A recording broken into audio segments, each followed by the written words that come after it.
예상할 수 있는 바와 같이 경영진이나 감독직에 있는 사람들은 사무원들이나 육체 노동자들보다 직장에서 플로어를 경험하는 확률이 높았다.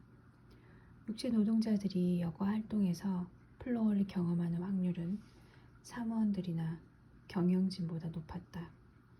그러나 자동 조립 노동자들도 여가 활동 때보다 공장에서 일을 할 때 플로어를 경험하는 확률이 높았다.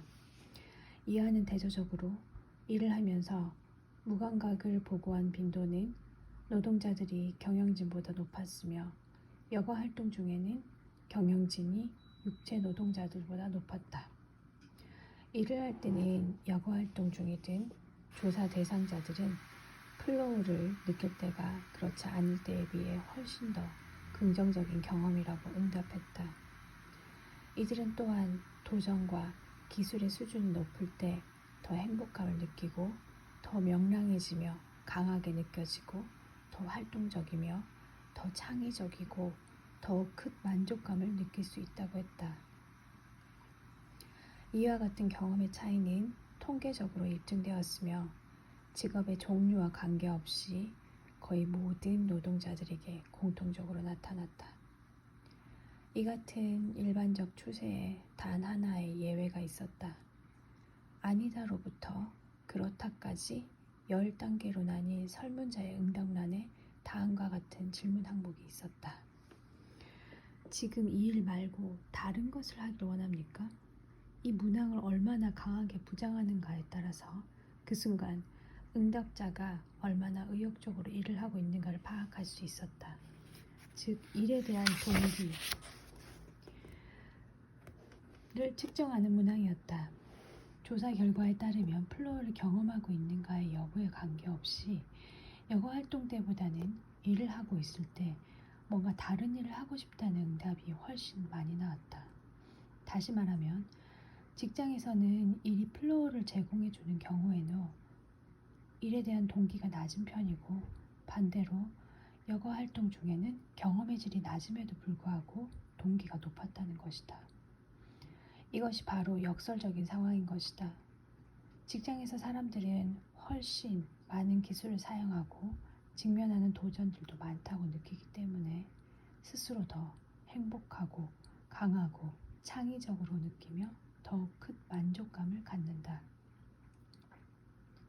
여가 시간에는 대체로 별로 할 일도 없고 자신의 기술도 많이 쓰이지 않는다는 생각이 들기 때문에 스스로 우울하고 약하고 지루하고 불만족스럽게 느끼는 경향이 있다. 그럼에도 불구하고 사람들은 일보다는 여가 시간을 더 많이 갖고 싶어 하는 것이다. 이처럼 모순되는 양상이 의미하는 것은 무엇일까? 이에 대한 여러 가지 설명이 있을 수 있겠지만 부정할 수 없는 분명한 결론이 하나 있다. 일이라고 하면 사람들은 자신의 감각이 내리는 판단을 따르지 않는다는 것이다. 이들은 직접 경험의 질을 무시해버리고 일에 대한 깊은 문화적 고정관념에 의해 자신의 동기를 결정짓는다. 일이란 부담이고 구속이며 자신의 자유에 대한 침해이기 때문에 가능한 피해야 하는 것으로 여기는 것이다. 직장에서 느끼는 플로우가 즐거운 것이긴 하지만 높은 수준의 도전들을 항상 직면하는 것은 견디기 힘든 일이란 주장도 있다. 사람들은 집에서 심신을 회복해야 하며 재미가 없을지라도 매일 몇 시간은 텔레비전 앞에 앉아 있는 것도 필요하다는 것이다. 그러나 이러한 주장과는 상충되는 예도 찾아볼 수 있다.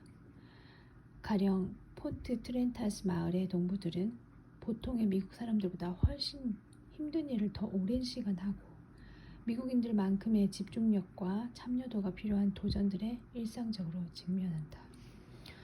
그러나 그들은 일을 하는 동안에 다른 것을 하고 싶다고 생각하지 않는다. 또한 일이 끝난 뒤에도 편안히 쉬는 것이 아니라 힘든 여가 활동을 하면서 자유시간을 보낸다. 이러한 조사 결과가 제시하는 바와 같이 우리 주변의 많은 사람들이 무감각하게 되는 것은 심신이 지쳐서가 아니다. 문제는 현대의 노동자들이 자신의 직업과 그 직업에 관련된 목표를 인식하는 방법에 있는 듯하다. 자신이 원하지도 않는 과업에 노력을 투자하고 있다고 느끼면 그것은 심리 에너지를 낭비하는 것이나 마찬가지다. 우리 자신의 목표 달성에 도움이 되는 것이 아니라 다른 사람의 목표를 실현하기 위해 우리에게 부과된 임무를 수행하는 것이기 때문이다. 그러한 과업에 투자되는 시간은 우리의 일상에서 사용할 수 있는 시간을 그만큼 감소시키는 것이다. 많은 사람들이 자신의 직업을 어쩔 수 없이 해야만 하는 것으로, 외부로부터 강제된 부담으로, 그리고 인생의 큰 부분을 앗아가는 것으로 여긴다. 그러므로 사람들은 일을 하는 도중에 순간적인 긍정적인 경험을 하더라도 그것이 자신의 장기적인 목표에는 별 도움이 되지 않기 때문에 그리 큰 의미를 두지 않는 경향이 있다. 그러나 여기에 불만족이라는 것은 상대적인 용어임을 명심해야 한다. 1972년부터 1978년까지 전국적으로 실시된 대규모 여론조사에 따르면 미국 노동자들은 단 3%만 자신의 직업이 매우 불만족스럽다고 응답을 한 반면에 52%가 자신의 직업에 매우 만족을 한 것으로 응답을 했다. 그러나 자신의 직업은 좋아라 하면서도 동시에 그 직업을 갖는 일부 특성이 싫어서 이를 개선하려고 노력하는 사람도 있다. 연구를 통해서 우리는 미국인들이 자신의 직업에 만족하지 못하는 주된 이유를 3가지 발견했는데 3가지 모두 직장에서 겪는 전형적인 경험과 관련이 있는 것들이었다. 우리가 지금껏 살펴본 것과 같이 직장에서의 경험이 집에서의 경험보다 더 나은 경우가 많음에도 직업에 대한 불만을 갖게 되는 것이다. 가장 많이 지적되고 어쩌면 가장 중요한 것일 수도 있는 불만족의 첫 번째 원인은 다양성과 도전감의 결여이다. 이것은 모든 사람에게 문제가 될 수 있으나 특별히 단조로운 작업을 하는 하급 직책을 가진 사람들의 경우에는 더 심각한 문제가 되었다. 2번째, 불만은 직장에서 겪는 다른 사람과의 갈등, 특히 상관과의 갈등이다. 셋째로는 심신의 소모가 지적되었다. 압력과 스트레스를 많이 받고 자신을 위한 시간이 너무 없다는 것, 그리고 가족과 함께 보내는 시간이 부족하다는 것이었다. 이것은 특히 고위 직급에 있는 사람들, 즉 경영직이나 관리직에 있는 사람일수록 심각하게 느끼는 문제였다. 이러한 불만들은 객관적인 것들도 있지만 각자의 의식이 주관적 변화에 따라 좌우되는 것들도 많다. 예를 들어 다양성이나 도전은 직업이 본인적으로 갖고 있는 특징이기도 하지만 각자가 기회를 어떻게 파악하는가에 따라 차이가 나는 것들이다. 포정과 세라피나 그리고 저는 대부분의 사람들이 단조롭고 의미도 없다고 생각하는 일에서 도전을 찾아낸다. 어떤 직업이 다양성을 갖추고 있는가는 궁극적으로 볼 때 실질적 노동 조건보다는 그 직업에 대한 각자의 접근 방식에 좌우되는 것이다. 다른 불만의 원인들도 이와 마찬가지이다. 직장 동료들이나 상사와 잘 지내는 것이 어렵긴 하겠지만 일반적으로 이와 같은 일을 노력만 한다면 어느 정도 원만히 해결할 수 있는 문제들이다. 직장에서의 갈등이란 종종 체면이 손상되는 것을 우려하여 방어적 심리를 갖게 될 때 발생된다. 자신의 특정 목표에 따라 다른 사람들이 자신을 어떻게 대해 주어야 한다는 기준을 설정해 놓고 다른 사람들이 그 기준을 따라주기를 기대한다.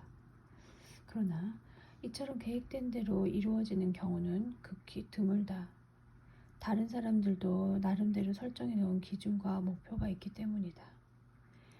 이 같은 교착 상태를 피해갈 수 있는 최선의 방법은 상사나 동료들이 그들의 목표를 달성할 수 있도록 도와주면서 자신의 목표를 성취하고자 노력하는 것이다.